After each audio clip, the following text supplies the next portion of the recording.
Melanjutkan perjalanan Akira yang berada di dungeon bersama dengan Amelia. Cahaya yang muncul di episode kemarin memunculkan sesuatu, yaitu seekor kucing hitam. これは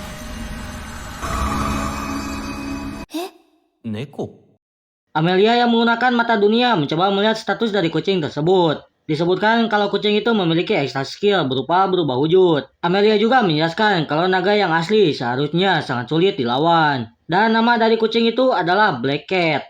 Akira memuji kehebatan Amelia yang menggunakan mata dunia. Amelia menanyakan mengapa dia tidak menggunakannya juga. Akira hanya menjawab kalau dia belum bisa mengendalikannya. Amelia hanya berkata kalau dia hanya melawan. Tidak lama kucing itu berbicara dan membuat mereka terkejut. 戯れでかつて見たドラゴンに化けてみた。この程度のものに倒されるとはな。お前喋れるのか Kucing itu berkata kalau dia berubah menjadi naga yang pernah ia lihat. Ternyata cukup berlebihan. Akira terkejut karena dia bisa berbicara. Kucing itu menjawab kalau dia tidak sama dengan monster lain yang hanya menggunakan insting. Dia diciptakan oleh Raja Iblis dengan kecerdasan.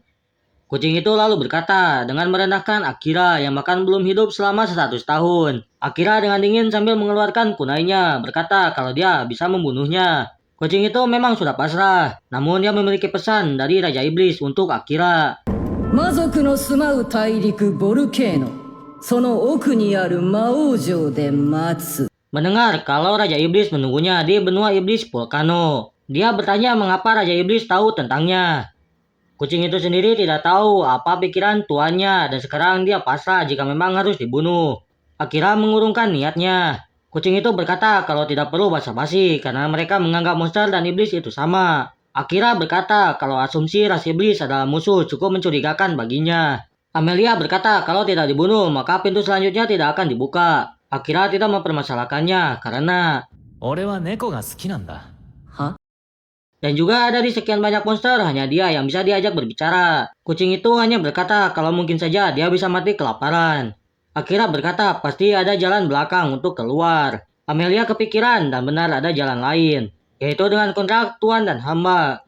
Namun kontrak itu membutuhkan energi sihir yang kuat. Dan kucing itu meremehkan Akira. Amelia berkata kalau Akira bisa melakukannya melihat saat pertempuran sebelumnya. Dan bahkan pahlawan sebelumnya yang hanya bisa melakukannya. Namun berhasil atau gagalnya belum bisa dipastikan.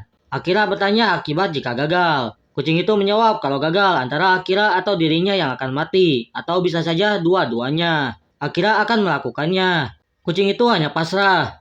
Amelia berkata mengapa dia akan melakukannya. Akira menjawab kalau dia kesal dengan cara hidup kucing ini. Yang pasrah akan hidupnya. Akira bertanya apa yang harus dia lakukan. Amelia berkata kalau dia harus memberinya nama.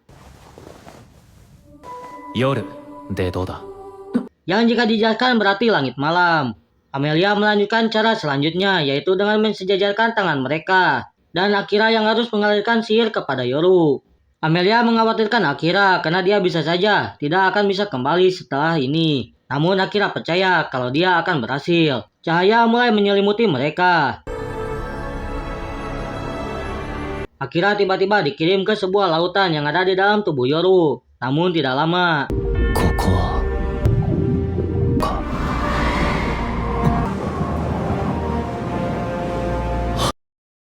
Sebuah kota hancur dan ketakutan ada di depannya. Terlihat Yoru yang dalam mode beringas memporak-porandakan seisi kota.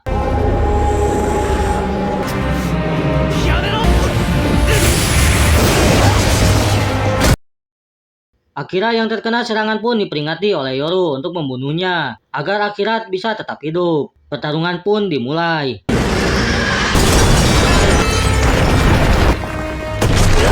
Akira yang terkena serangan membuat telinganya berdarah. Amelia yang melihat itu hanya bisa menunggu dengan khawatir. Pertarungan kembali dilanjutkan. Yoru mulai memanjangkan cakarnya dan... Yoru terkejut karena Akira yang sengaja menusukkan dirinya ke cakarnya. Akira mencoba meyakinkan Yoru kalau dia akan baik-baik saja dan dia akan mengawasi Yoru. Pertarungan pun selesai dengan Akira yang berhasil menaklukkan Yoru.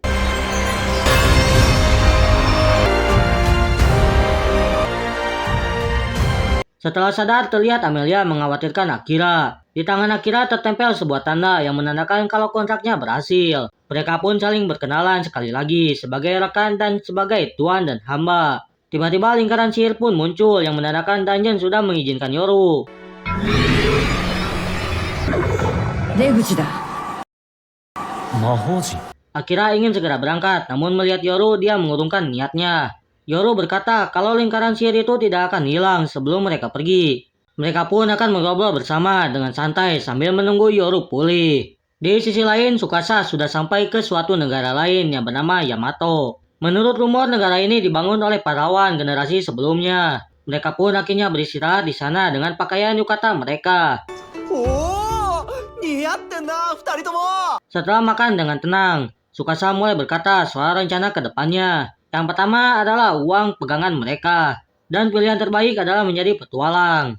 Lalu mendapatkan informasi sebanyak mungkin dari orang-orang. Salah satu dari mereka berandai kalau ada buku yang bisa memulangkan mereka ke dunia asal. Tsukasa memikirkan cara tercepat, yaitu dengan mengalahkan Raja Iblis. Tsukasa menjelaskan kalau kemungkinan Raja dan Ratu bisa memberitahu cara mereka pulang. Namun dengan cara mereka bernegosiasi dengan pencapaian mereka. Dan setelah semua itu didapatkan, dia akan segera pergi ke benua iblis. Kyosuke mengatakan untuk menunggu Akira terlebih dahulu. Karena besar kemungkinan Akira akan sampai ke tempat mereka. Karena skill firasatnya juga dia tahu kalau Akira lebih kuat. Salah satu di sana berkata kalau Akira sudah membunuh Kapten Saran. Kyosuke menjelaskan kalau saat itu mereka disesatkan oleh kutukan. Yuki bertanya apa Akira akan setuju untuk bekerja sama dengan mereka. Tapi bukan berarti dia mengenal Akira. Namun bekerja sama dengannya akan sangat sulit. Mengingat bahkan Akira tidak mengingat namanya meski selalu satu kelas dari TK. Tsukasa memikirkan kalau mereka harus bertambah kuat terlebih dahulu jika ingin Akira masuk parti mereka. Mereka pun setuju untuk menunggu Akira sambil mengembangkan kekuatan mereka. Di dalam hutan, Amelia dikejar oleh seseorang. Dan dirinya terjatuh karena serangan dari panah.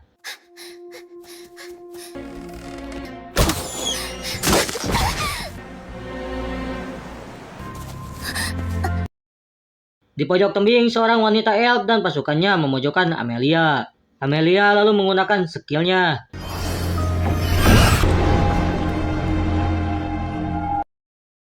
Saat sampai di tepi, dia pun lalu ditelan oleh slime hitam. Itulah yang terjadi saat dirinya sadar kembali dan melihat Akira di depannya. Yoru sampai heran kenapa dia tidak dicerna oleh slime. Amelia justru berterima kasih pada slime itu karena bisa bertemu dengan Akira. Akira menyarankan untuk pulang kampung dan membereskan masalahnya dengan adiknya. Amelia berkata mustahil. Akira paham dengan konflik keluarga. Flashback pun terjadi. でもな、家族ならなんとかなるんだよ。俺にも妹がいるんだ。 Saat Akira masih berada di Jepang, adiknya marah karena Akira yang memaksakan dirinya untuk memberikannya ponsel baru. Ibunya datang dan menyelesaikan semuanya hingga mereka pun berbaikan kembali. とにかく家族なら多少こじれても大丈夫だ。 Amelia bertanya apa Akira ingin pulang. Akira pasti menjawab iya. Namun melihat hawa keberadaannya yang tipis membuat ia menerima fakta tentang skill pelenyap keberadaannya. Namun saat ada yang menemukannya dan mengajarinya bertahan hidup. その人は汚い奴らに殺された。俺はサラン団長の仇を討つまで帰らない。 Akira yang tersulut amarah membuat Yoru dan Amelia merasakan hawa yang benar-benar mengerikan. Untung saja Amelia bisa membuat Akira sadar kembali. Yoru dan Amelia ternyata mengenal Saran, seorang kapten kesatria. Demi mencairkan suasana, Akira melakukan sesuatu kepada Yoru. 何をしている主殿。素晴らしい手触りだ。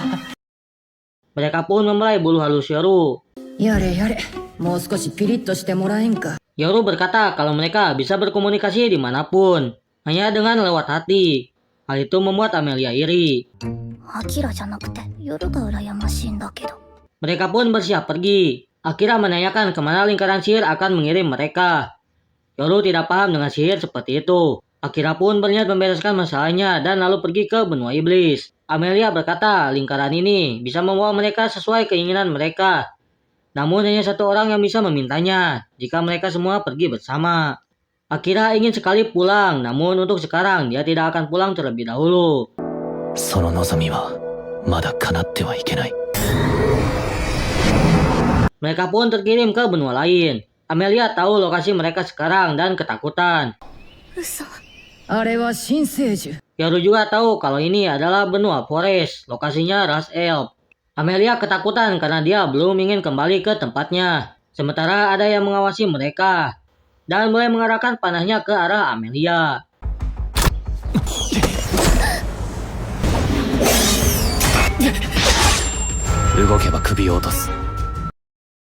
Untungnya Akira sigap dan menyandra elf tersebut. Amelia tahu siapa dia.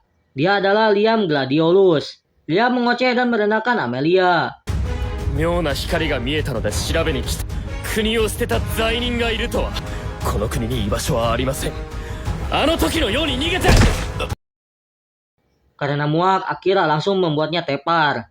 Namun situasi semakin parah karena mereka sudah dikepung. Seorang gadis elf lalu muncul. よくも戻ってこられたものですわね。キリカ。